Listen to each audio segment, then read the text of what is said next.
Welcome to our info session on the Culinary Medicine Mastermind. It's not going to be like salesy pitchy. That is not my style. I've tried that before and it didn't feel right. So this is more about just getting to know what this is about and if this is of interest to you. And even if it's not of interest to you, that's fine. This really has no bearing on anything. We'll still see each other maybe around on the Infuse calls, and if you know someone who might benefit from this, maybe you could even share it, right? Something like that. And if you have any questions, we'll have time towards the end too. You can just ask me your questions, and we can just chat and spend some time doing that as well. Um, but yeah, I wanted to kind of walk through what this is that I've put together for us, and I've seen both of you around a bit, but I don't remember who's on every call, so to speak. Um, but I know you've kind of been in my world, at least for a few months now, or a little longer. Time is irrelevant. And I know you've been part of these conversations, right, around behavior change, confidence, meeting people where they are with these types of programs, culinary medicine specifically, right, and designing experience that support lasting and sustainable behavior change. That's really what we're after here at the end of the day, right? We don't want this to be oh, you just did it in class. Yay, you. And then they go home and they're still doing what they did before with zero changes. Now, we're not going to we're not expecting like a 180, right? But we still want them to be able to take things back home, modify what they're doing, even if it's just a perspective shift sometimes, right? Planting the seed that evolves into a behavior change for our clients and patients down the road. And I know that you already understand that culinary medicine is just more than delivering the information or sharing recipes or even just doing a cooking demo. It's creating an experience that brings people in and makes them feel safe and comfortable trying these new skills out and connecting these skills with both their practices and culture around food and their health, right? And showing them a path forward that where they can balance all of those, um, and helping them implement this in their daily lives. There's a lot going on with this, right? I'm not here today to explain what culinary medicine is or sell you on it. I'm kind of assuming you're already drinking the Kool-Aid, so to speak, from that. And you want to learn more about enhancing your practice or integrating culinary medicine into your existing practice if you're not already doing it. I work with people at different levels of this. So um, this is for folks who are ready to move from ideas to implementation, who want clarity and confidence in themselves as a facilitator in this space. Um, People who are looking for more individualized support. There's a lot of resources out there, but when you're starting something new or you don't have a lot of organizational support, sometimes it can be overwhelming to sift through the resources and know what works for you and what's meant for you and what isn't, right? We chase many different paths here when we're trying to find the right path for us. So part of this is me helping you pick the right path and make the choices that suit your program and your strengths and your goals and your participants, your audience as well. And then collecting resources that support that instead of distract from that. The other nice thing about this is I'm going to offer this. I wanted this to be an in-person event, but that made the cost really high. So I decided to ditch that, at least for this year. And we're going to be doing a virtual workshop together. So it's an exclusive small group workshop. It's just the mastermind participants. And you'll get to experience some demos, but you'll also get to practice some of the skills that we talk about, or share your pitch with the rest of the masterminders and get some real-time feedback on that, again, from a safe space from your perspective, so you can workshop that before you take it out into the real world. So hopefully if you're here listening to this, you've already kind of decided this is for you or at least interesting to you. And I just want to remind you, none of us have to do this alone. I think we feel alone in this work because it is a relatively new field. And from my experience, the people that I've worked with in terms of building and scaling these programs, they really are champions of this. Where it usually takes someone who feels passionate about this, and because of that, it's often feels like a one-person show. Um, but it doesn't have to be a one-person show, and we'll talk about partnerships and things like that. But even within the mastermind, that's part of what the mastermind does is create a community of like-minded people working towards similar goals. And this will lead to higher rates of success, especially with accountability. And we actually have research that shows we're more likely to succeed if we are not going it solo. And we have that support. And I think we see this, too reflected in our patient or client population, right? If someone's trying to make a change at home and they have support of their spouse or their roommates or their family members, they're going to be more successful in the long run implementing that. And just like us, if we have professional support, we are also going to be more successful navigating the ups and downs and sticking to it, really. So this mastermind also provides the structure, mentorship, and just accountability. We need to take those ideas, turn them into actions, and make them real, make them show up in our lives and in our organizations. So I think you guys know me already, so I'm not going to spend too much time on this. Um, but this is my bread and butter. This is what I've built my career around, and I really love this field, and I'm really excited to be giving back to it. And I've been working in it for about 13 years. The beginning of that was just building my own program, and then it shifted into scaling nationally when I got a national position with the Veterans Health Administration in the U.S. And I've helped over 200 unique programs get started, inclusive of about 500. It's more than that now. I just haven't updated my numbers. Other dietitians and starting and enhancing their culinary medicine practice. And now I'm also helping other clinicians do the same. So I'm a dietitian primarily, and I like to work with other dietitians because I do feel like this fits really nicely within our scope of practice. But this is an interdisciplinary field. There's space for everyone, and there's so many opportunities to partner with people too, right? So if you're a chef, if you're a physician, if you're another type of healthcare professional that's really jazzed about this, sometimes I get like OTs in here, things like that, this can still be for you. The nice thing about the mastermind is it's small group. So we can really keep it tailored to what you're working with. And if you're not a dietitian, that will be part of the plan is seeing how we can partner with one, who we can find to do that with. I tell you, there's a lot of dietitians out there that want to partner because they don't have some of the other skills or some of the other connections with patients or clients that the other folks have. So there's lots of room for collaboration there. And that's part of it too, is just connecting with the right people. All right. So part of what I created this mastermind for is you guys know you've met me either at a conference or through LinkedIn on Infuse, and I have that monthly community practice call. And really the big reason I'm doing this is I really want to see this type of nutrition education become the standard of care. I really don't see why it shouldn't be, right? When we talk about food, it's a very tangible thing for us, a very real thing in our life. And if we simplify that to just nutrients, we're losing a lot of what makes eating such a special thing for us as human beings. And it makes a lot of sense to speak in the language that we experience something in. So I really want to help other clinicians and other health professionals and chefs included in that create programs that support this or partner with programs that support this and feel empowered to integrate this type of practice into their own offerings, into their own work setting. And this type of small group focused and collaborative work, we have seen this through other types of programs, not just in the medical field or the education field, but really across different industries, is that these types of small masterminds are the fastest and most effective way to launch and scale quickly. And I did something very similar, even just within the VA. I didn't call it a mastermind, but that's essentially what it was. um, just internal to that to help things grow. Because we do really, it's like having a sports team without a coach, right? Someone kind of guiding, providing feedback, literally coaching sometimes, right? Pep talks are part of this too. And then the community around you of other people working towards the same goal, the team players.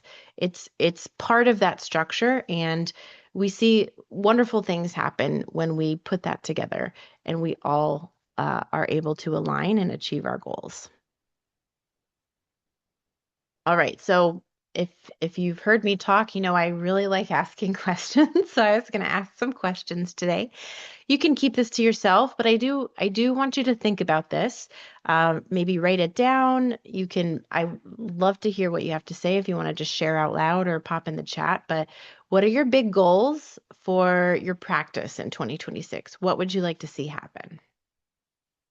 That's Mm, question one. I'd like to speak on mine.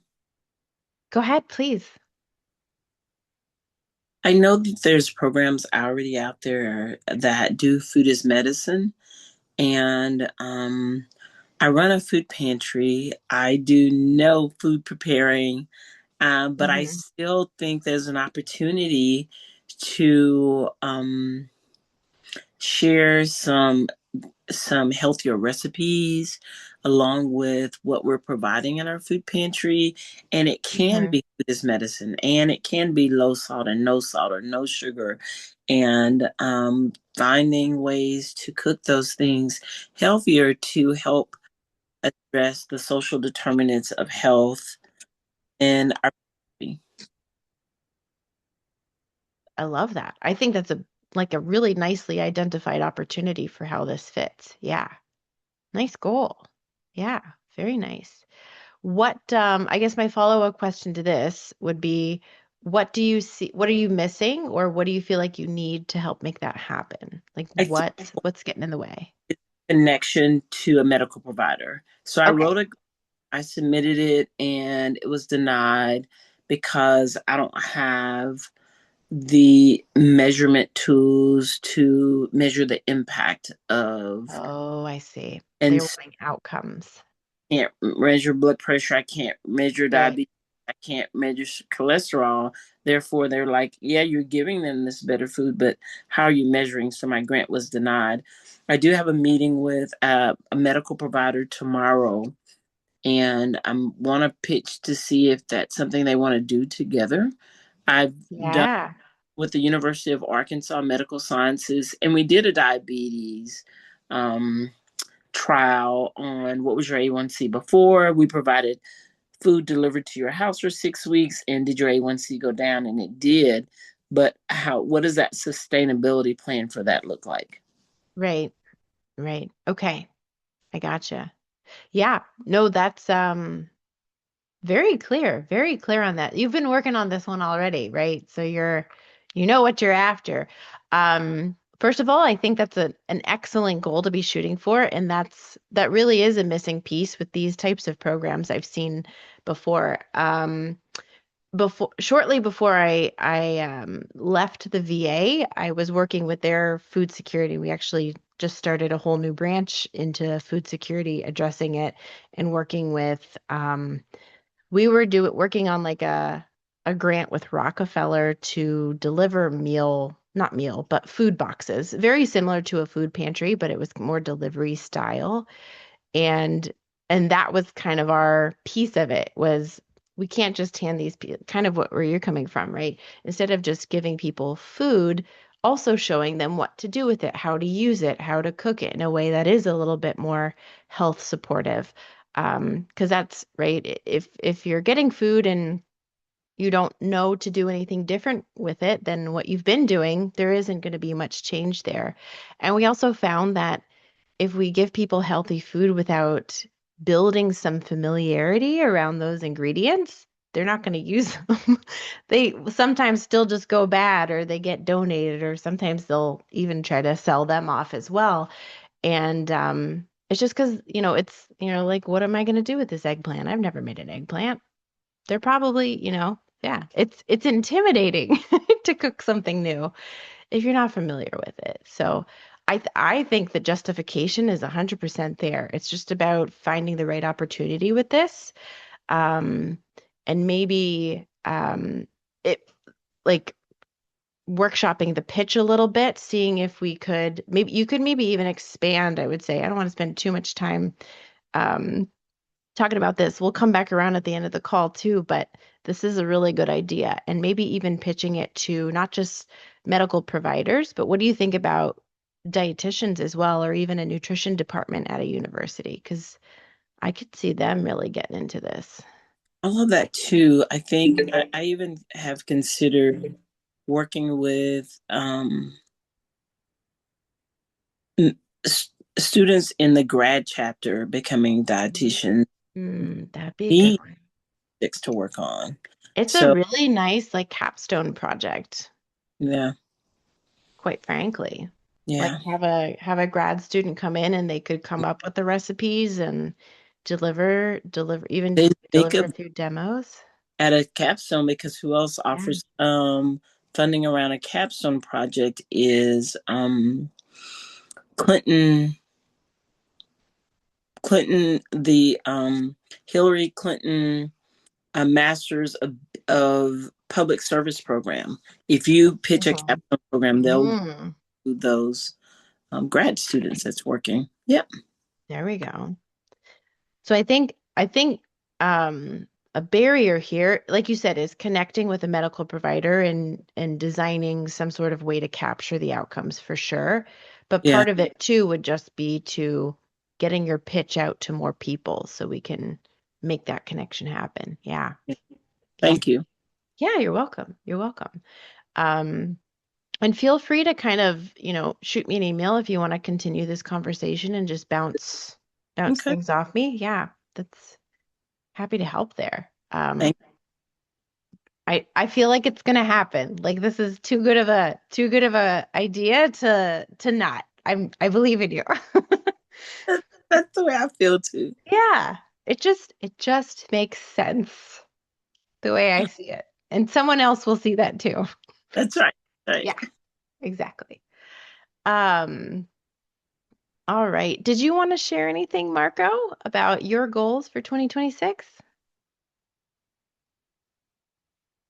If not, that's okay. No, no. I was And trying to oh, unmute yeah. myself. I was having trouble with the mouse, the pointer. Yes, I I have an idea. Then I will try to concretize to to to bring to a reality. My goal is to create actually a program in my nonprofit, um, teaching and developing food as medicine. But I'm stealing an idea from Taft University of Hmm. adapting to my reality, and I'm trying to build a mobile teaching kitchen. And Mm. the step number one will be healthy food and a budget. Oh, We very have good. Yeah.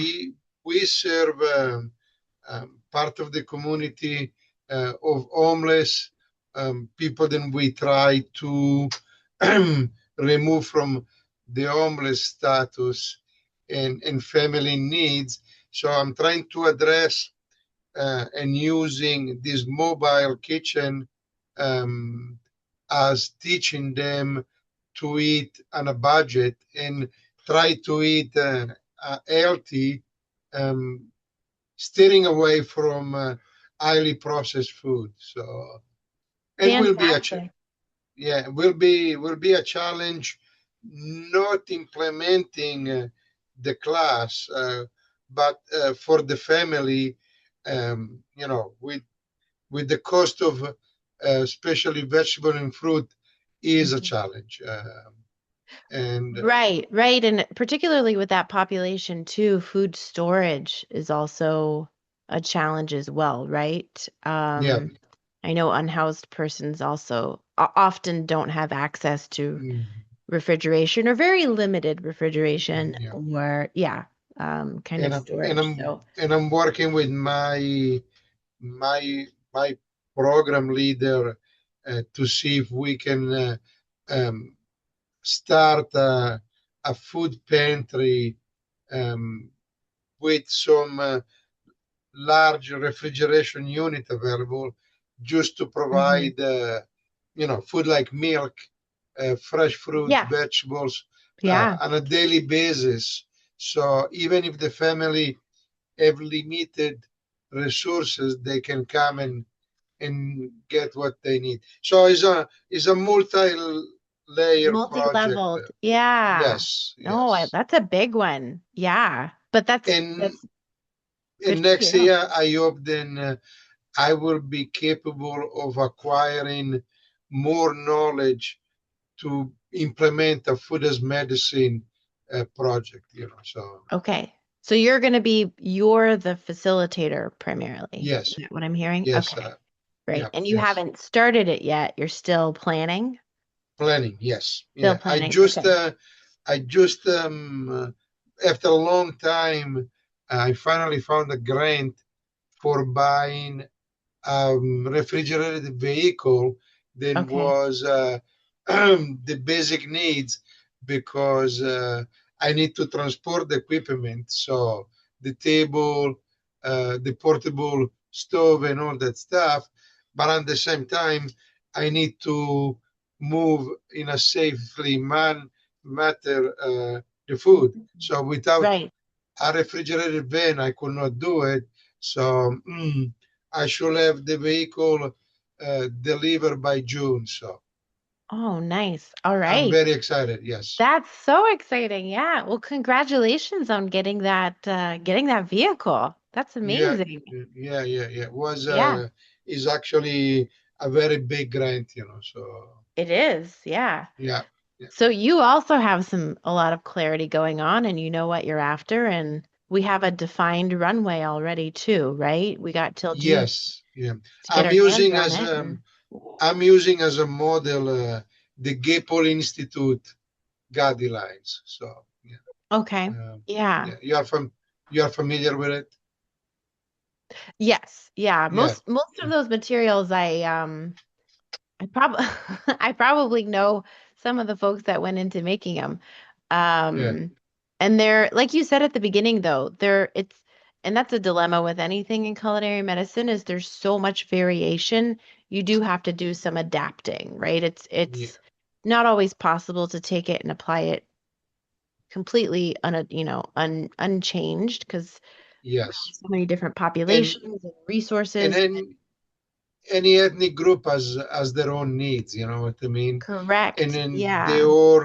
their all culinary uh, you know um, love, their cultural food. So you need to really adapt and talk Mm-hmm. about different culinary languages, so Mm-hmm.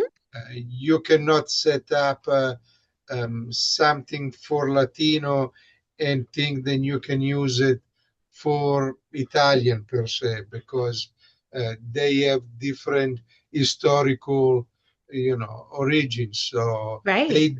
they may be the same ingredients, but the execution is completely different. So Yes. Yeah. and And after they're is going to have a different experience with it. Yep. yeah.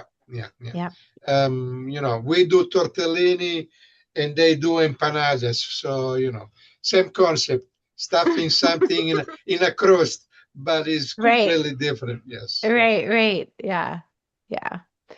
I'm sure you'll find ways to make that overlap. And, if the mastermind is something that appeals to you, that's certainly something we can workshop as well to help build Yeah. the program out so you're ready to hit the ground running when the equipment gets delivered in June. Yeah. And there are fortunately, there are so many resources out there. And Mm-hmm. I start talking with my nonprofit about food as medicine 5 6 years ago, and Mm-hmm. was still something kind of underground, so to speak. Now I can see then is exploded on a completely different Mm-hmm. level, is becoming mainstream. So It is certainly yeah, becoming trendy. yes, talked Yes. about, trendy. But it, Yeah. it's interesting. It's still, you've actually demonstrated quite a bit of success with this, just getting the grant for the truck. There's still a lot of resistance in a lot of areas, and I find some it just depends on the organization and the leadership sometimes, right? And how receptive they are to taking this type of Y- approach. But sounds like Yeah. you've been working on them I for a while too. yeah. I needed the truck because the number one purpose is actually to pick up leftover food in restaurant and at the dailies, where they have prep food, and use that food to be taken to family needs. So that one is I love the it. real reason why we got the vehicle. So Yeah. to Oh, repurpose leftover food. So yeah. I have a Well, two chain great. of, I'm working with two chain of supermarkets to see if they can donate me at the end of the day the bread, the chicken, the rotisserie Mm-hmm. chicken, whatever they prepare in their daily department, Right. and use it for family needs the following day. So Even better. You're right. It is multi-layered. There's a lot going on there. yeah, yeah, yeah, But yeah, that's yeah, a yeah. wonderful thing you're creating. I love it. Oh, that's so exciting. That's so Yes. exciting. Yeah. We should study that too and do a write-up of it just to get it out there because I'm sure there's other people who could be doing the same thing, especially in larger cities, right? Where I think that type of uh, mobility would be a really efficient way to do this. Yeah. Yeah, I think then you need to go sometimes where the needs is located. Hmm. You cannot expect the people then is already in a condition of needs uh, to be Yeah. available to come to you. If you Right. like to, I think there is a much more friendly approach. People will come and I see think it so too. as yes. So Yeah. It's accessibility, right? You're making it and accessible to them. I think single mother or grandmother, then a lot of time are the especially the woman then takes care of the family, and Hmm. they don't have access to daycare or other services. If you go there, they may are willing to come down in the park on the street and see what's Hmm. going on. And Hmm. I think then is is a kind of a friendly approach. So Yeah, absolutely. Absolutely. Thanks, Marco, for sharing. I just wanted to welcome too. I see Jessica's on the call. Hi, Jessica. If you don't want to hop off of mute, you don't have to, but I was just asking everyone what your big goals were for 2026. Yeah, it was really interesting. I jumped down in the middle, I think, of Marco talking. So very, very cool to hear about the grant. It's really cool. Curious what organization you applied to, Marco, for that one. I combine uh, two of our donor, then they do donation to our nonprofit, and I had the Department of Education. Um, the rest of us coming from a grant from the Department of Education of the state of New York. Great. Cool. Thank you for sharing that. Yeah, I think to answer your question about the big goals for 2026, I've got a couple of culinary medicine goals this year. My one goal, I'm also working on a grant, so part of my interest in that question. Um, to bring some more lifestyle and wellness strategies to students in our law program on campus. I teach at University of the Hmm. Pacific. We have a graduate law school, and we're hoping to increase bar passage rates by targeting lifestyle, nutrition education, stress, and so forth. Cool. So yeah, the goal is to bring in some healthy eating and cooking lessons in part of Oh, that. that's nice. I like I'm that. excited about that. Yeah. Yeah, that's a cool one. That's cool. I'm so sorry. And I just watched Legally Blonde the other night. It's in my head right now as you're talking. yep. It's very Bend and coincidental. snap. Oh Um, my gosh. It's an oldie but a goodie. absolutely. Yeah, that's a great goal too. There's a lot going, like all three of you guys, everything's centered around grant funding, whether it's something we're Mhm. pursuing, or something we've already gotten the approval for, and then we're, making good on that. So definitely a theme we're seeing. And oh, Monique hopped off. Dang, I was just gonna give a suggestion for her, but I'll follow up with her on email. But it looks like there's a lot of opportunities arising now, as you pointed out, Marco. There's a lot more interest in it. Culinary medicine is gaining some traction. It's getting some time in the spotlight, which is nice, and people are coming around to this concept. Oh, go ahead. Yeah, it's an interesting aspect and will become a serious matter in nutrition is creating diet then they're appropriate for people on GPL-1. Um, Oh People yeah, then is that's all. taking That's trending too. yeah, because so many are are are jumping on that vegan. Unfortunately, don't realize then is a lifestyle change needed, Mm-hmm. and you Mm-hmm. cannot eat everything. You need you have to make choices. Then they are your body, your metabolism, your way of reacting is changing, and I'm afraid then a lot of people will end up in trouble because the bone loss, the muscle mass loss, and all Mm-hmm. the side effect, then they are not really clearly explained to you. Uh, they will become a challenge. I don't So that disagree. I don't disagree. I think there is an opportunity for the two fields to converge for sure. I've actually got a couple proposals talking about that very topic in the works right now. So hopefully one of them gets approved and I get to speak on it and keep you guys in the loop on that. But yeah, you're right. It's there's so many different avenues culinary medicine can be applied to, and I think that's a really beautiful thing about it. And I don't think we're going to run out of opportunities anytime soon. Really don't. yeah, and I just finished, and I will keep my mouth shut after that. You're fine, But I Marco. think then one of the things then I'm the perfect example. I do almost not physical activity, and it's not the right thing to do. But without physical activity, uh, culinary medicine doesn't work.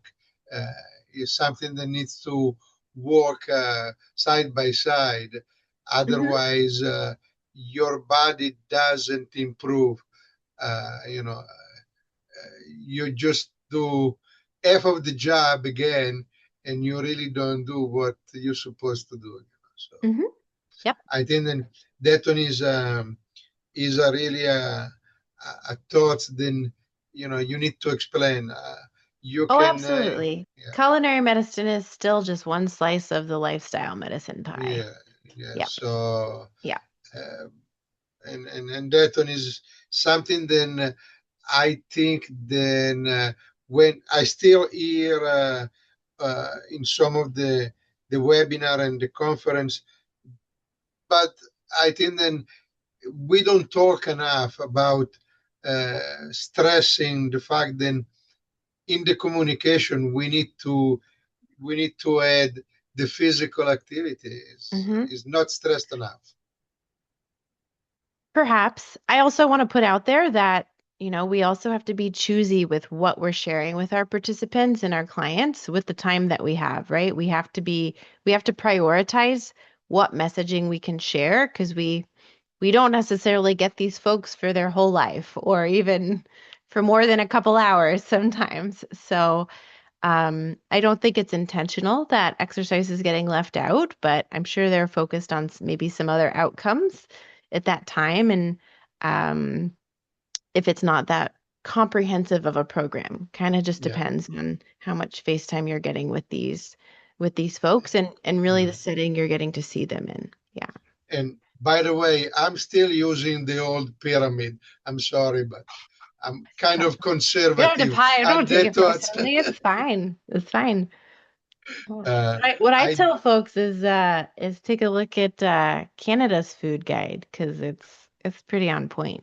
Yeah, yes. And So, pretty culinary focused around like family meals and cooking at home. sure So I is. love Canada's food guide. Yeah, Yeah. sure is. They've I'm actually working with the culinary medicine kind of movement.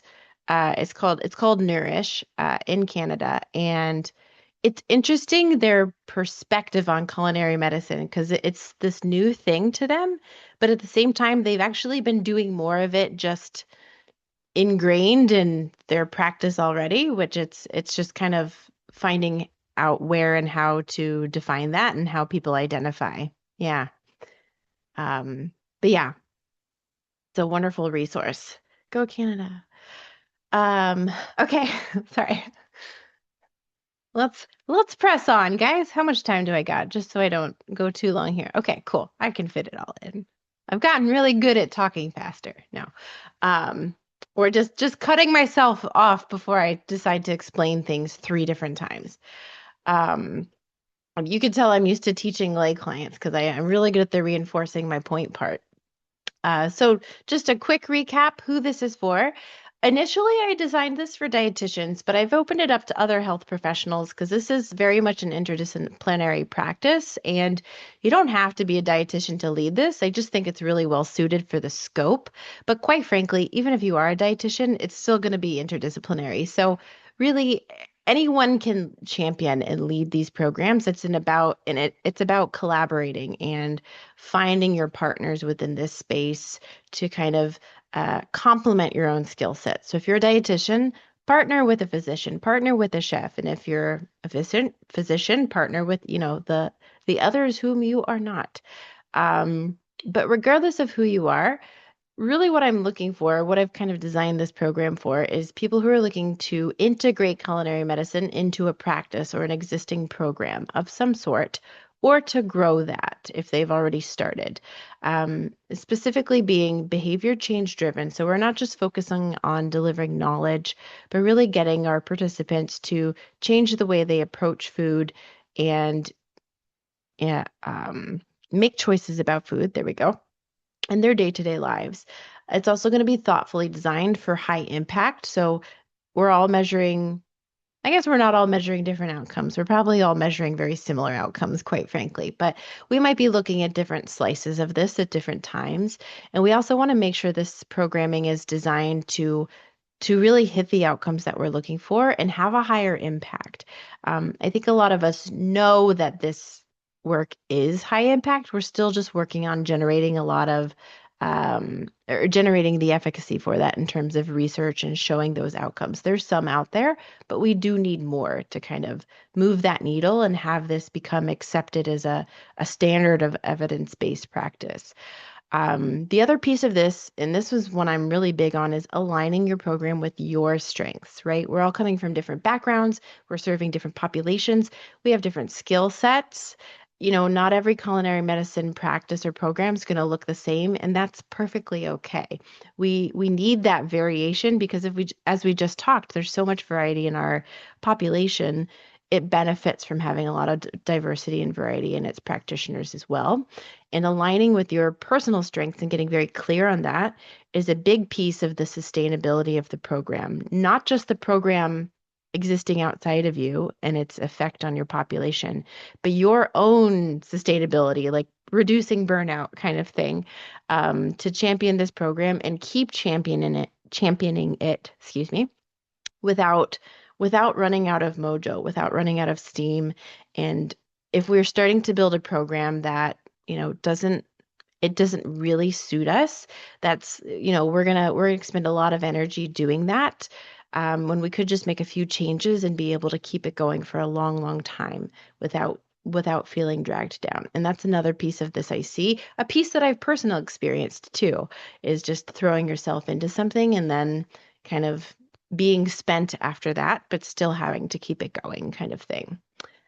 So we don't want to do that. We don't want to go into that hole. So we'll keep you out of that as well. So what this is, it's a little bit of a different package. If you remember my first launch back in January, which don't remember it, it wasn't a great launch. This container is about 3 months, so much shorter runway. So it's a little bit more of a sprint than a marathon, but I think that's almost better because a lot of what this does is going to build momentum, right? Really get things off the ground, get things lifted, get you kind of hitting the ground running per se.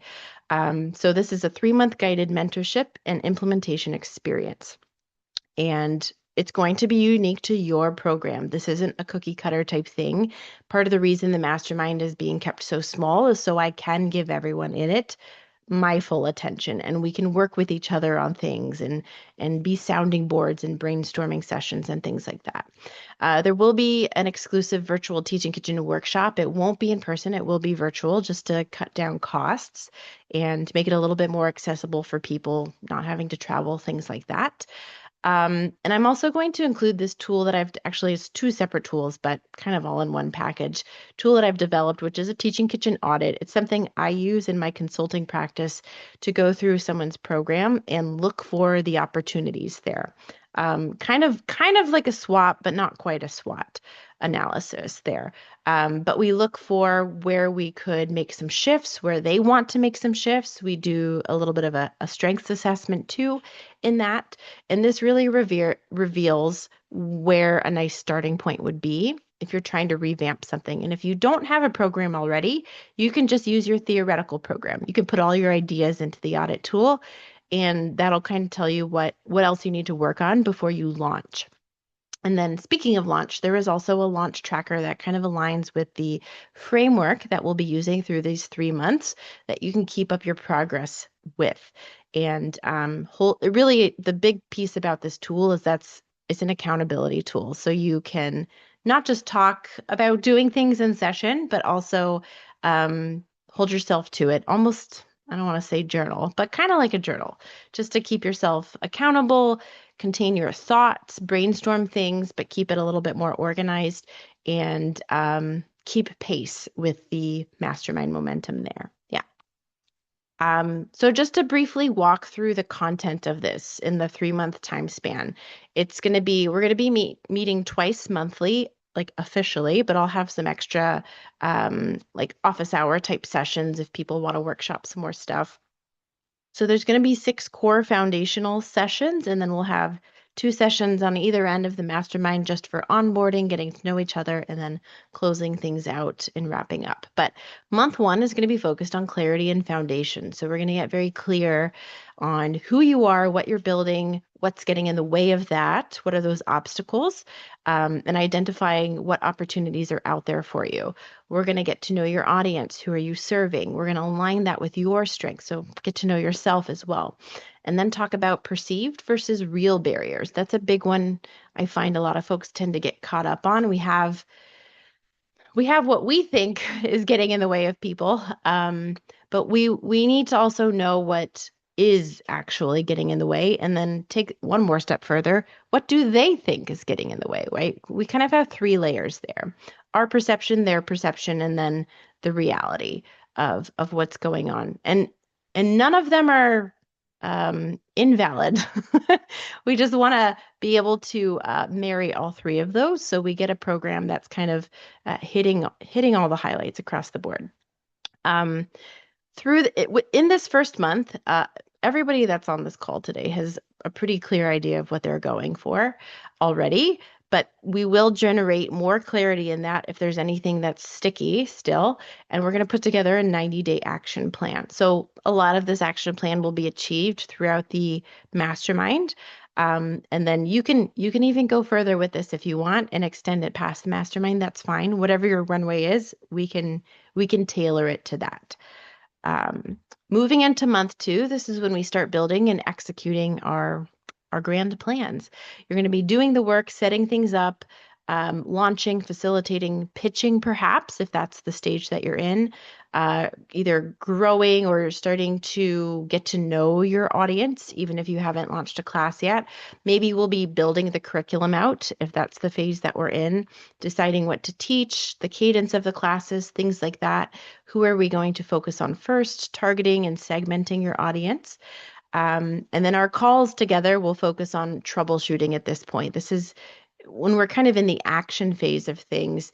I find a lot of little decisions come up. So this is when having the mastermind group together as a sounding board becomes really, really valuable for people, because you'll be working on something during the week, and then you can hop on the call and just troubleshoot what you're running into right then and there, move past it, and that way you don't get hung up on one thing for weeks on end or months on end. Sometimes time is funny and it just turns into a long time, even though we don't mean it to.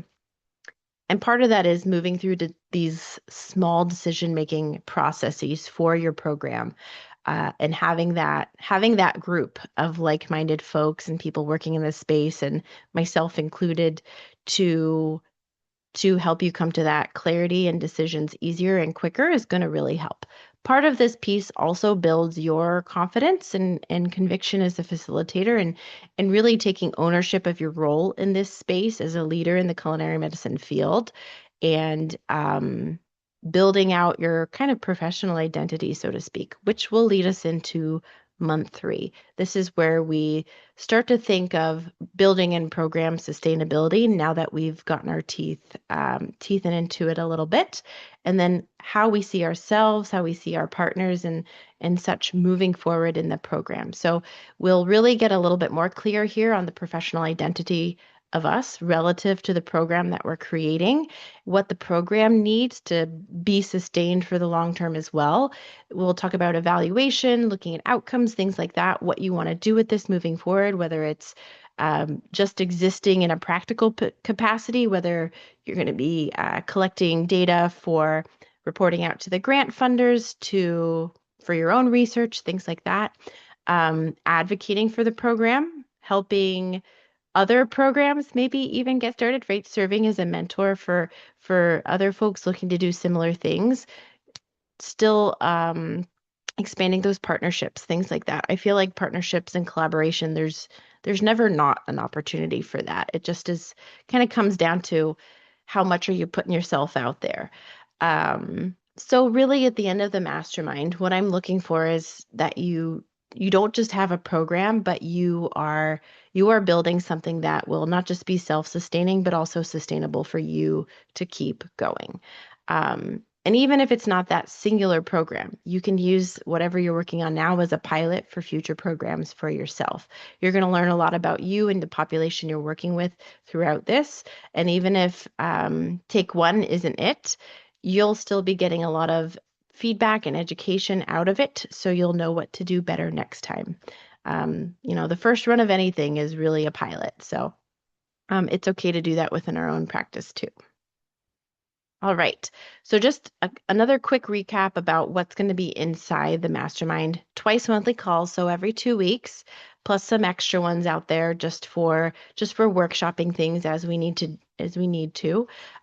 Within the mastermind itself, I was thinking about the best way to create this community, and I know everybody's on different social media platforms, so it's kind of a toss-up on the best way to reach people. And I feel like email does have some limitations when it comes to conversational groups. So I'm going to set up a Voxer. If you're not familiar with Voxer, it's like a voice messaging group. So kind of like a group chat, but instead of typing, you can just talk into it, which I think is really neat. And that way even if we're not all together in real time, it'll still facilitate a similar conversation style. So I see this working really well when something comes up for you and you just want to put it out to the group to brainstorm. So for example, maybe you're hung up on what order your curriculum should go in, or what recipes serve this educational outcome that you're looking for. And you could just do a quick voice note to the group saying, hey, this is what I'm working on. These are my ideas. What do you guys think? Do you have anything else for this? And we can answer you. And we just kind of not real time, but kind of real time brainstorm that. So it's a really nice feature. So that's where kind of our conversation is going to live outside our Zoom call community there. And of course, if you can still email. That's not off the table at all. But within that audit tool and the launch tracker, you're going to be getting some step-by-step frameworks as well to get clear on your audience and your niche, design repeatable classes and programs. This kind of becomes your customized curricula. Scale thoughtfully. That's a big piece of this, is looking at what's needed to scale, setting up referral systems, marketing and promotion, integration partnerships, that again. And then really getting a little bit more, I don't think confident's quite the right word, but I'm going to say it because I can't think of the word I want. Confident in pitching yourself is kind of how I think of it, right? Putting yourself out there to different opportunities, whether it's someone you meet at a conference, whether it's a potential partner or collaboration, whether it's a grant, right? It's just learning to articulate the value, what you're looking for, what you also bring to the table kind of thing. And then again, just building confidence in your own facilitation skills. If this is a newer area or just a newer kind of subset for you within culinary medicine that you haven't dove into before, and building that up for yourself. So you show up with a presence of leadership in these opportunities. So, oh, one more slide. Forgot I had this one in there. This is the little workshop I've put together. It's going to be on a weekend. I'm thinking May 30th and 31st. Not the whole day. It's going to be like 4 hours each day. So you're still going to have some time around that to do whatever your normal weekend stuff is. But we will all get together and we're gonna do a hands-on workshop with each other. There's gonna be some demonstration on my end, but there's also gonna be an opportunity for you to practice some of what we've been building and planning, especially if you want to run it by some helpful feedback before putting it out into the real world. This would be a good opportunity for that, or just workshopping any of your own soft skills and getting a feel for your own facilitation style if this is a new environment for you. Plus, it's just fun to cook together. So this is always a nice thing to do. Since it's not in person, I was trying to think of a way to still kind of make it special feeling. So I'm going to be sending everyone a little welcome box with some practical tools. It's not going to be tchotchke stuff. I'm not really into that, but more like when you're onboarded into the mastermind, you're going to have a nice hefty intro questionnaire to fill out. But I'm going to get to know you, your program, or what your program is going to be if you're building it currently. And if there's any tools that might be kind of on your wish list, so to speak, to help you facilitate this. And that's going to vary depending on who we are, what our setting is, if we're virtual, if we're in person, things like that, if we're mobile. So these welcome boxes are not going to be the same for everyone. I'm going to try to hand pick some specific tools that would work really well for you in your setting and that you can kind of use and reuse, so to speak. And the idea is we'll get to play around with some of these tools, work on the setup of them, get familiar with them at the workshop as well. Yeah. All right. Just because I like little inspirational messages, just a quick reminder, right? All teaching kitchens are unique, and that is a asset to this field, not a deterrent, even though it sometimes feels like a deterrent. You don't have to be everything to everyone, right? I feel like there is a push sometimes to wear all the hats, especially like we talked about at the beginning. We tend to be champions in this space and kind of one person shows sometimes, but it's okay to ask for help. It's okay to partner and reach out, and you don't have to hold all of the credentials in existence. You can find other people with complementary credentials to work with. And wherever you are in this spectrum, you already have something very valuable. And all you have to do now is just kind of share it with the world, I find. And really what gets in between us and doing that is aligning things, figuring out how to package it, and then just getting it out there somehow. So that's, again, a lot of what this mastermind is designed to do is that last statement right there. Align it, package it, put it out there. I know that's not the fanciest terms, but that's just what came out when I was writing this. So, because I like quotes. Here's a nice little quote from our princess, Carrie Fisher. Stay afraid, but do it anyway. Fear doesn't go away just because I'm making this up now. That's not part of the quote. Fear doesn't go away. What's important is taking that action. right? Just get it out there. Just do it. You'd be surprised at what can happen when we don't let fear stand in our way. So if you've been swirling with ideas, or I don't think you guys are swirling. I think you know exactly what you're going for. If you have these ideas and you're starting to put it into practice, or you're about to put it into practice, or you're getting it ready to go, planned out, outlined, ready for launch, or ready to hit the ground running, this mastermind is designed for you. It's designed to help you with that. So you don't have to we're going to feel like we're winging it. I don't think that ever goes away either, but you don't have to be winging it is part of the point. So this is my call to join the mastermind. I didn't actually put the price on here, and I'm so sorry. I meant to. This one is $1,800. I have a little info sheet too. I'm going to pull that up real quick. I actually think my assistant just popped it in the chat. So I'm going to just screen share that. Haha. Give me just a second. I'll share this instead. Info sheet. There we go. And I'm going to zoom in so we can see what we're looking at here. There we go. So I popped this in the chat. You guys can grab it there and open it too. This is just like a little one-pager summarizing everything I've said today. But this is the investment. It's $1,800 USD. You can do it as a one-time payment, or you can spread it out over the 3 months of the mastermind, 3 payments of $600 each. There's no additional fee for the payment plan. It's just $1,800, no matter how you slice it. Enrollment will be open until Saturday, but there are only 6 spots. So I say Saturday, but if 6 people sign up, that's when it's closed. But so just kind of think on that, let it percolate. And I think I have a couple more emails I'll be sending out just to remind folks closer to the date when it closes if they want to get in on that. We will be kicking off Tuesday, April 7th. We'll just do our welcome kind of onboarding call then, and then we'll hit the ground running. Like I said, this one's going to be a little bit more of a sprint than a marathon, but it's 3 months. We're going to be meeting every other week, so it is paced accordingly, and I'm very excited for this. I hope you guys want to join. Like I said, I'm not great at the salesy part, so this is about it for my pitch.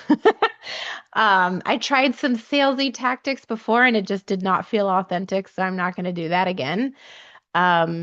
This is what it is. I designed it to help people. If you feel like you're someone who this could help, then this is for you.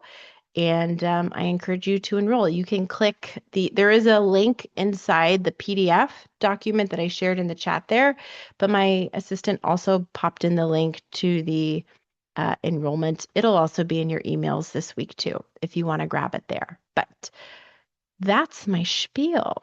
Yeah. I'll go back to my slide since I made the slide so fancy. Any other questions, guys, before we wrap up? Oh, I went 4 minutes over. Dang, so close.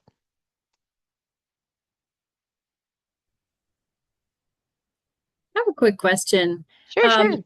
I think this is your first time launching it, and I was wondering if this is something that you'll continue to offer in the future or if you have plans to.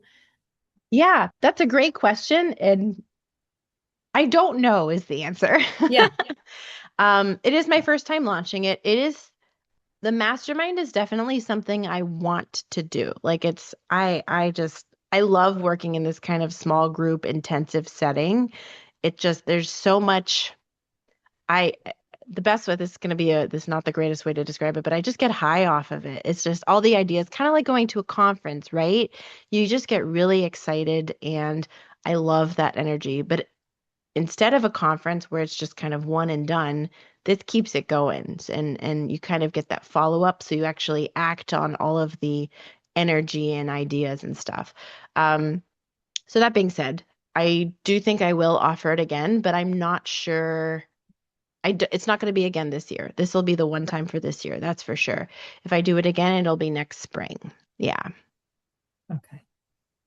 Thanks. And I don't even know if it'll be next year. It might take, like, depending on how this one goes, I might kind of take it back and workshop it a little bit more and then re-release it in a few years or something. Yeah. So I'm sure it will come back again. but I don't know how or when. Yeah. Yeah. I played around a little bit with like timing of it. It's difficult, just like timing a class, right? You're like, when is everybody available? That's I feel like the hardest decision to make ever is what time to do things. Same thing for this kind of launch. It's like, what's the best time of year? I think I think sometimes I feel like the energy of spring kind of has the right vibe, and we're all kind of getting out of winter. Everybody feels a little bit more uppity anyway, and we're getting started on programs. I find things do tend to wrap up a little bit more at the end of the year, um, at least the end of the fiscal year. So that's probably not the best time. So that's why I landed on April.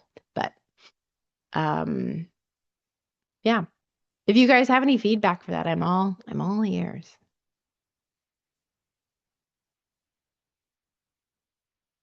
All right, info sheet. Thanks, Rowena, for popping those in the chat, by the way. Okay. You are always very inspiring, with me. So it's Thanks, Marco. always a pleasure sharing with you. Yeah. And I hope then the common chit chat that we do is positive for everybody. I think so too. Yeah, I think so too. Infuse definitely isn't going to go anywhere. I do enjoy just having that open conversation, and something I've seen in this field is, and I think it happens in every field, probably not intentionally, but a little bit of gatekeeping sometimes once you get some traction going. And I feel like that harms our ultimate goal, like our collective goal of helping people be healthier, right? Like we need to make this entire conversation a little bit more accessible to not just people with big organizations, but anybody doing this work who feels called to have this interest, right? And champion it. So that's a big piece of where Infuse came from, and that's not going to go away. It might change shape. Like I'm trying to improve the Infuse calls to just make sure it stays relevant and valuable for people. But there will always be some form of something like that. That's just an open conversation. Yeah. So I appreciate that, Marco. Thanks. And it's nice to see you on today. Yeah. Thank you. Um, Thank you. yeah. And thank you for your time, guys. I appreciate you joining, and um, hopefully this gives you some ideas. In, I mean, personally, I hope you join the mastermind. I'd love to work with both of you. Even Monique, who I know she hopped off, but she had some really cool ideas too that I would enjoy working with. So even if it's just three folks that were on today, I think that'd be a nice little group. So, but yeah, Thank you, Melania. you're very welcome. I hope you guys have a right, what is it? It's the middle of the week. I was going to say a good weekend, but it's not the weekend. I hope you guys have No, a good we rest of st the week. we still have a long week of work. We do still have a long way to go. Yeah. It's the end of the month, though. Tomorrow's Yes, April Fools. That's exciting. Maybe. that that one is the craziness of the numbers. Yes. Yeah. Certainly feels like we're taking a turn, getting fully out of the any kind of winter month there. So yeah, enjoy the first day of April. Thanks for your time today. And you know where to find me if you have any questions. But hopefully I'll see you inside the mastermind. And if not, I'll see you on a Infuse call. Thank you. All Bye, right. everybody. Bye, guys.